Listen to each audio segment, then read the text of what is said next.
This is the king of the Golden Mountain.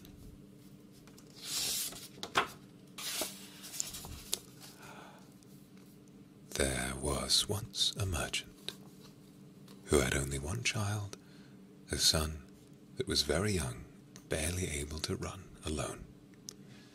He had 2 richly laden ships, then making a voyage upon the seas, in which he had embarked all his wealth in the hope of making great gains, when the news came that both were lost. Thus, from being a rich man, he became all at once so very poor that nothing was left to him but one small plot of land. And there he often went in an evening to take his walk and ease his mind of a little trouble. One day, as he was roaming around in a brown study, thinking with no great comfort on what he had been and what he now was, and what was like to be, all on a sudden there stood before him a little rough-looking black dwarf. "Prithee, friend, why so sorrowful?" said he to the merchant. "What is it you take so deeply to heart?" "If you would do me any good, I would willingly tell you," said the merchant. "Who knows but I may," said the little man. "Tell me what ails you, and perhaps you will find I may be of some use." Then the merchant told him how all his wealth was gone to the bottom of the sea, and how he had nothing left but that little plot of land. "Trouble yourself not about that," said the dwarf. "Only undertake to bring me here 12 years hence. Whatever meets you first on your going home, then I will give you as much as you please." The merchant thought that this was no great thing to ask, that it would most likely be his dog, or his cat, or something of that sort, but forgot his little boy, Heinel, so he agreed to the bargain, and signed and sealed the bond to do what was asked of him. But as he drew near home, his little boy was so glad to see him that he crept behind him, and laid fast hold of his legs, and looked up in his face, and laughed. Then the father started, trembling with fear and horror, and saw what it was that he had bound himself to do. But as no gold was come, he made himself easy by thinking that it was only a joke, that the dwarf was playing him, and that, at any rate, when the money came, he should see the bearer, and would not take it in. About a month afterward, he went upstairs into a lumber room to look for some old iron, that he might sell it and raise a little money. And there, instead of his iron, he saw a large pile of gold lying on the floor. At the sight of this, he was overjoyed, and forgetting all about his son, went into trade again, and became a little richer merchant than before. Meantime, little Heinel grew up, and as the end of the 12 years grew near, the merchant began to call to mind his bond, and became very sad and thoughtful, so that care and sorrow were written upon his face. The boy one day asked what was the matter, but his father would not tell for some time. At last, however, he said that he had, without knowing it, sold him for gold to a little ugly-looking dwarf, and that the 12 years were coming round when he must keep his word. Then Heinel said, "Father, give yourself very little trouble about that. I shall be too much for the little man."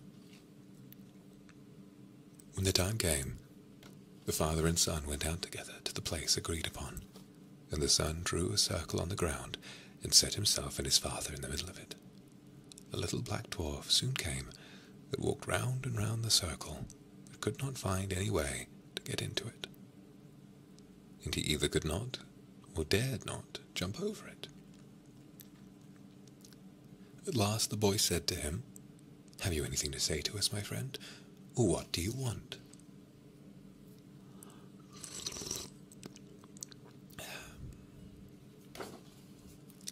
Now Heinel had found a fair friend in a good fairy that was fond of him, and had told him what to do, for this fairy knew what good luck was in store for him. "Have you brought me what you said you would?" said the dwarf to the merchant. The old man held his tongue. But Heinel said again, "What do you want here?"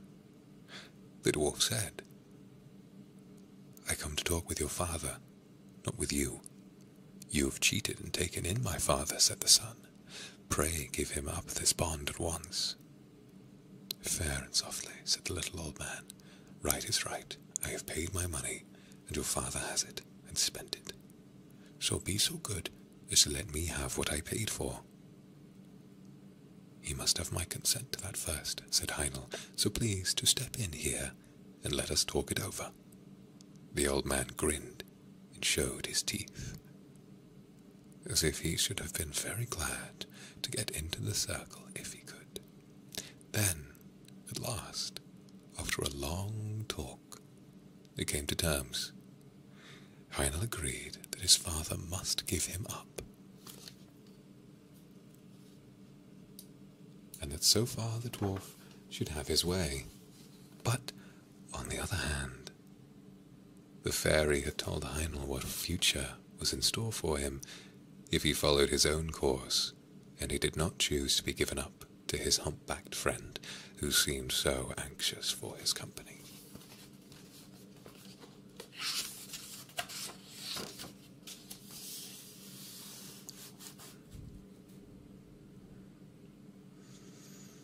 So, to make it a sort of drawn battle of the matter, it was settled that Heinel should be put into an open boat and lay on the seashore hard by, that the father should push him off with his own hand, and that he should thus be set adrift and left to the bad or good luck of the wind and weather. Then he took leave of his father, and set himself on the boat. But before it got far off, a wave struck it, and it fell with one side low in the water, so the merchant thought that poor Heinel was lost, and went home very sorrowful, while the dwarf went his way, thinking that, at any rate, he had had his revenge. The boat, however, did not sink, for the good fairy took care of her friend, and soon raised the boat up again, and it went safely on. The young man sat safe within, till at length it ran ashore upon an unknown land. As he jumped upon the shore, he saw before him a beautiful castle, but empty and dreary within, for it was enchanted. "Here," said he to himself, "must I find the prize the good fairy told me of." So he once more searched the whole palace through, till at last he found a white snake lying coiled up on a cushion in one of the chambers. Now, the white snake was an enchanted princess, and she was very glad to see him, and said, "Are you at last come to set me free? 12 long years have I waited here for the fairy to bring you hither as she promised, for you alone can save me. This night 12 men will come. Their faces will be black, and they will be dressed in chain armor. They will ask what you will do here, but give no answer, and let them do what they will beat. Let them do what they will. Beat, whip, pinch, prick, or torment you. Bear all. Only speak not a word. And at 12 o'clock they must go away. The second night 12 others will come, and the third night 24, who will even cut off your head. But at the 12th hour of that night, their power is gone, and I shall be free, and I will come and bring you the water of life, and will wash you with it, and bring you back to life and health." And all came to pass as she had said. Heinel bore all, and spoke not a word, And the third night the princess came and fell upon his neck and kissed him. Joy and gladness burst forth throughout the castle. The wedding was celebrated, and he was crowned as king of the Golden Mountain. They lived together very happily, and the queen had a son, and thus 8 years had passed over their heads when the king thought of his father, and he began to long to see him once again. But the queen was against his going and said, "I know well that misfortunes will come upon us if you go." However, he gave her no rest till she agreed. At his going away, she gave him a wishing ring and said, "Take this ring and put it upon your finger. Whatever you wish, it will bring you. Only promise never to make use of it, to bring me hence to your father's house." Then he said he would do what she asked, and put the ring on his finger, and wished himself near the town where his father lived. Heinel found himself at the gates in a moment, but the guards would not let him go in, because he was so strangely clad. So he went up to a neighbouring hill where a shepherd dwelt, and borrowed his old frock, and thus passed unknown into the town. When he came to his father's house, he said he was his son, but the merchant would not believe him, and said that he had but one son, his poor Heinel, who he knew was long since dead, and as he was only dressed like a poor shepherd, he would not even give him anything to eat. The king, however, still vowed that he was his son, and said, "Is there no mark by which you would know me, if I am really your son?" "Yes," said his mother. "Our Heinel had a mark like a raspberry on his right arm." And he showed them the mark, and they knew what he had said was true. He next told them how he was king of the Golden Mountain, and was married to a princess, and had a son 7 years old. But the merchant said, "That can never be true. Must be a fine king truly, who travels about in a shepherd's frock." At this the son was vexed, and forgetting his word, turned his ring, and wished for his queen and son. In an instant they stood before him, but the queen wept, and said he had broken his word, and bad luck would follow. He did all that he could to soothe her, and she at last seemed to be appeased, but she was not so in truth, and was only thinking how she should punish him. One day he took her to walk with him outside of the town, and showed her the spot where the boat was set adrift upon the wide waters. Then he sat himself down and said, "I am very much tired. Sit by me. I will rest my head in your lap and sleep a while." As soon as he had fallen asleep, however, she drew the ring from his finger and crept softly away, and wished herself and her son at home in their kingdom. And when he awoke, he found himself alone, and saw that the ring was gone from his finger. I can never go back to my father's house," said he. "They would say I am a sorcerer. I will journey forth into the world till I come again to my kingdom." So saying, he set out, and travelled until he came to a hill where 3 giants were sharing their father's goods.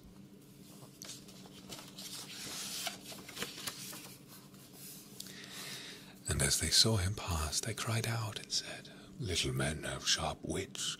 He shall part the goods between us." Now there was a sword that cut off an enemy's head whenever the wearer gave the words, "Heads off."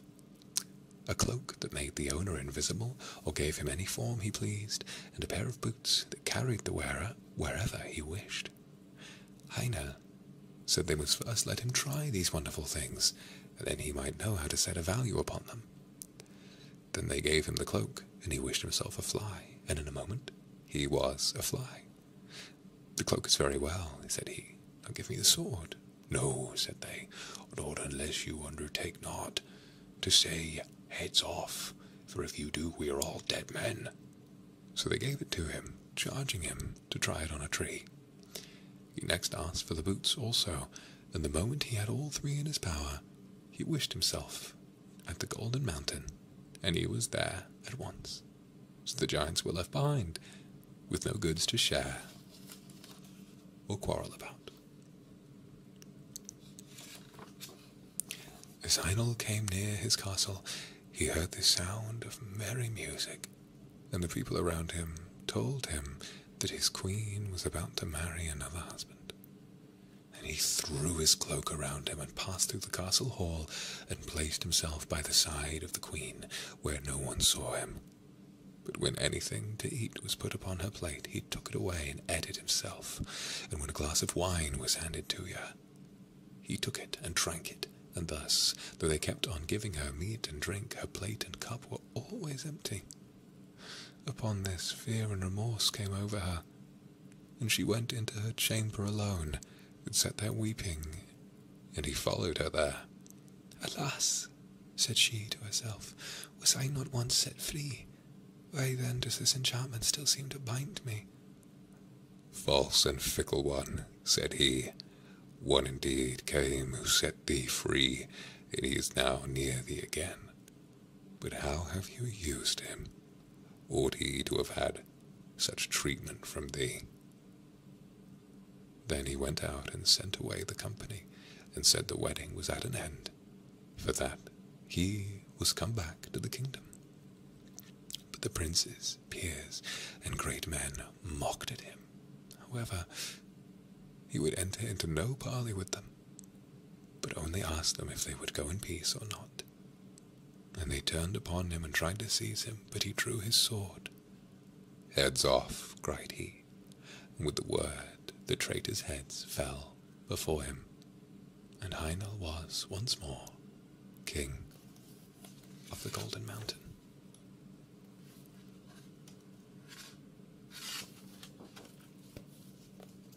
Wow, it's an interesting story, and very in character for Brothers Grimm to end in such a, well, grim fashion. How are you feeling, Master? Are you sleepy? Would you like me to leave you alone?